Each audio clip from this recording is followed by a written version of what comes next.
రుణం తీర్చడానికి అవకాశం వచ్చింది.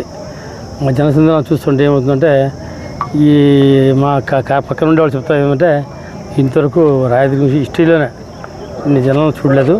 మా కారు మా వాహనం వెనుక పక్కల 1 కిలోమీటర్ ముందు 1 కిలోమీటర్ కంటిన్యూ అంటే ఎక్కడ కూడా స్టాప్ లేకుండా ఎక్కడ మనిషి కూడా ఇంత ఎండ వేడి ఉన్న ఎంత ఎండ కూడా బయట ఉండదు కానీ లాస్ట్ వరకు ఉండదు. కాబట్టి వాళ్ళకి ఎట్లా కృతజ్ఞతలు చెప్పాలో నాకు అర్థంగా ఉండదు. దీంట్లో అర్థం ఏంటంటే జనాలు జగన్మోహన్ రెడ్డి గారి సిద్ధం సభలు ఏ విధంగా జరిగిందో అదేవిధంగా ఇప్పుడు అంటే ప్రజల్లో ఒక ఉత్సాహం వచ్చిందంటే జగన్మోహన్ రెడ్డి నాయకులు జగన్మోహన్ రెడ్డి గారు రెండోసారి సీఎం చల్లని ప్రజలు దృఢ నిశ్చయంతో ఉండదు. అట్లా ఎటువంటి అనుమానం లేదు. కాబట్టి వాళ్ళందరూ కూడా వచ్చి సహకరించి మా యొక్క మహోత్సవాన్ని నామినేషన్ మహోత్సవాన్ని చేపట్టం చేసేందుకు వాళ్ళందరికీ ప్రత్యేకమైన కృతజ్ఞతలు.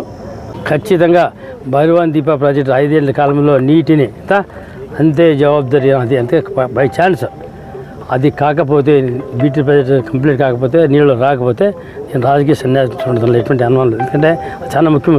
మీరు దానికి గుమ్మగట్ట మండలానికి గుమ్మగట్ట చాలా ముఖ్యమైన ప్రాజెక్ట్ కాబట్టి దాంతోపాటు ఎక్స్ట్రా చెరువులు 40-50 చెరువులు నింపేదానికి అవకాశం ఉంది. వాటిని కూడా నింపేదానికి ప్రయత్నం చేస్తాను. ఖచ్చితంగా మాటలు చెప్పడం కాకుండా చేతులతో చూపెళ్ళాం కాబట్టి నా ఉద్దేశం ఖచ్చితంగా రాయదుర్గంని నేను 1 year లోపలే ఎట్లా చేయొచ్చు అనేది ఒక ఎగ్జాంపుల్ మోడల్గా రాయదుర్గాన్ని తీర్చిదిద్దడానికి నా సాయశక్తిలో ప్రయత్నం చేస్తాను.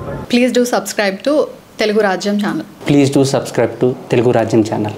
Please do subscribe to Telugu Rajyam channel. Hi అండి, నేను మీ ఆర్పీని, నెల్లూరు పెద్దారెడ్డి చేపల పులుసు ఓనర్ని. మీరు తెలుగు రాజ్యం అనే ఈ యూట్యూబ్ ఛానల్ సబ్స్క్రైబ్ చేసుకుని మంచి మంచి వీడియోలతో వస్తారు. Thank you so much. Hi people, I'm Sonakshi Verma and you please watch Telugu Rajyam and please subscribe to the channel.